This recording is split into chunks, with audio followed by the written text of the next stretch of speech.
ESPN's pretty much thinking they got Georgia's 2024 season figured out, and the person that they talk about being the most important newcomer to this team in 2024 is maybe someone that you expected, but I have to tell you, there's a lot of options on this list. You've got Colby Young from um, Miami, who looked very good at the spring game. But I think at the end of the day, I think Trevor Etienne is probably importantly, in terms of importance, probably the person that is up there on the list the highest because as good as Georgia's running backs are that are coming back, they are not proven the way that ETN is coming into this season. Here's what ESPN wrote. Georgia's recipe for success under Kirby Smart has been a strong run game with a stout defense. The Bulldogs lost Dejon Edwards and Kendall Milton from a year ago. ETN was a very productive back. This is the important part. Was a very productive back the past few years. Uh, Behind an average offensive line at Florida, he produced back-to-back seasons over 700 yards and scored 14 touchdowns for the Gators. I can stop reading it now. I mean, I think that the big thing about Trevor Etienne is Florida had two really good players on their team this past year. One of them, I think, went in the first round this a couple of days ago, whenever that was. And then the other one was Etienne. I mean, those guys flashed. They look like old Florida players. They don't have those kind of players now, the Gators. Now, I mean, I don't. They're not recruiting them. I had a long conversation with somebody the other day who has a lot of experience in the SEC, and we talked about Florida, and they just don't have the guys that they used to have, which is another story for another day. For Georgia, I actually think they have really good running backs already. I think that ETN simply accentuates what they've got, and um,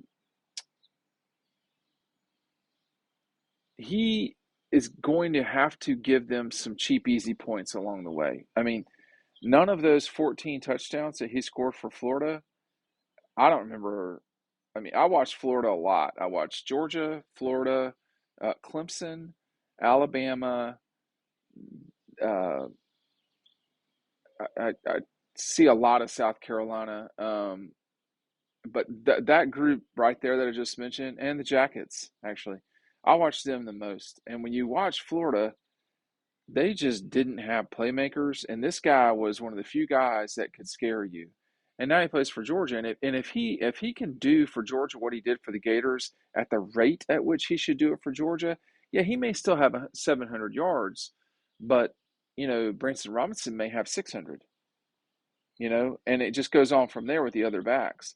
So you need explosion. You need cheap, easy points. I mean, the cheap, easy points are like, taking what should be a 3 yard gain and making it a 15-yard touchdown, something like that. I'm not saying you got to take a negative play and turn it into a 60-yard touchdown. That's ridiculous. What I'm saying is, well, I mean, he can do that, but how can they put him in a position to where, how is Mike Bobo going to scheme things to where ETN can produce produce to his potential?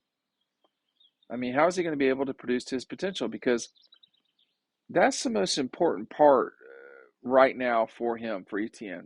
This is what could be his final season of college football.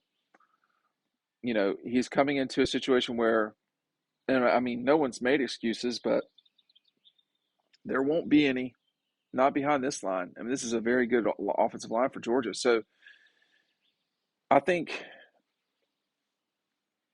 the beginning of this article from ESPN, or this quick blurb from ESPN, Georgia's recipe for success under Kirby Smart has been a strong run game with a stout defense.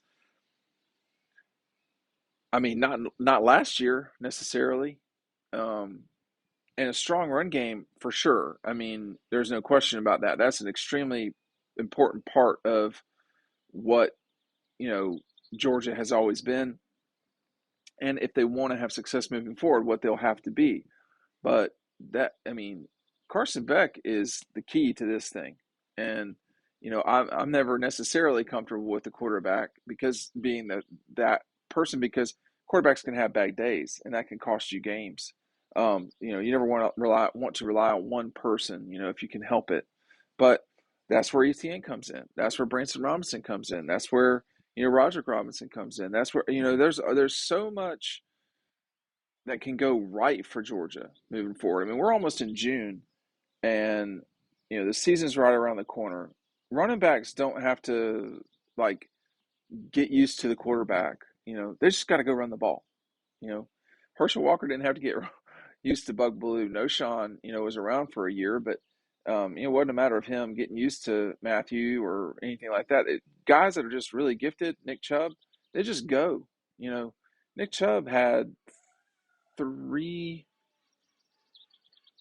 Nick had Nick had four quarterbacks. Is that right? Hudson, Grayson, Jacob, Jake. Yeah, he had four quarterbacks in 4 seasons. Did it seem to take away from what he could do? No, because that's not the game for running backs. And for Etienne, I would not be surprised with a 1,000-yard season, but I wouldn't be surprised with 700 either. I mean, I, just because these guys are at Georgia doesn't mean their numbers are going to explode. Their performances may explode, but that's not the same thing. I mean, um, he just I do think when he's got to do it though, and that's going to be the important part. Can Etienne come in and when Georgia really needs him, can he produce? That might not always be at running back. I mean, it could be in the return game on special teams. It could be on special teams some other way. I don't know, but that there will be moments in time when Carson Beck isn't getting it done. And, you know, you're going to have to hit backhands to win. Can they do that at Georgia? Well, they've proven they can do that. But, that's at any moment, nothing went right for them at Missouri in 2022. When I say nothing went right, Kendall has a long run and fumbles and loses it. Missouri is kicking 55-yard field goals. Everything, that was not ideal was happening to Georgia. And so they just had to grind it out. You have to have, you can't just have one move. You have to have multiple. You have to have counters and there's all these things you got to be able to do. And that's what Etienne. I mean, there could be times where, if you're just running the ball, there's no reason to throw it. Not necessarily. So if you're going for 250 yards on the ground, which doesn't really happen in the SEC, but let's just say it does. Well, then Beck's going to throw for like 150 or 180 or whatever it is, and that's going to be it. Why would you bother throwing it? I mean, you looked at the way Auburn was competing against Georgia a season ago. They couldn't throw the ball at all. Well, they were in the game. Why? Multiple turnovers, and they were running the ball effectively. So, you know, but what's going to happen when you're at Alabama, and the crowd's on top of you, and it's hard to execute in those situations. I mean, you can feel the crowd on top of you, and you've got a really good team in front of you, and that could be at Ole Miss, at Texas, at Alabama. It could be straight up the first game of the season against Clemson.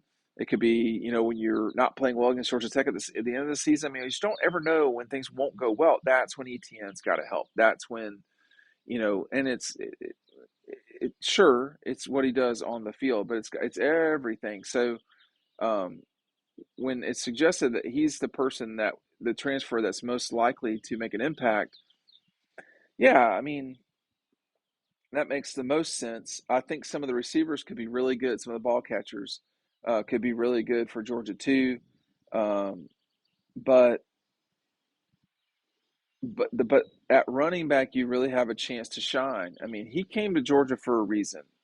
I'm sure in a perfect world, he's thinking, I'm gonna be there for 1 year. I'm gonna show everybody what I can do, and I'm gone. I'm going to the NFL. I'm not having to worry about the turmoil at Florida or whatever. And the other thing is, I'm talking about the NFL, but I mean, here's a guy that gets a chance to really win. His brother really won at Clemson. His brother got a chance to win a national championship, and then go on to be a first round draft pick.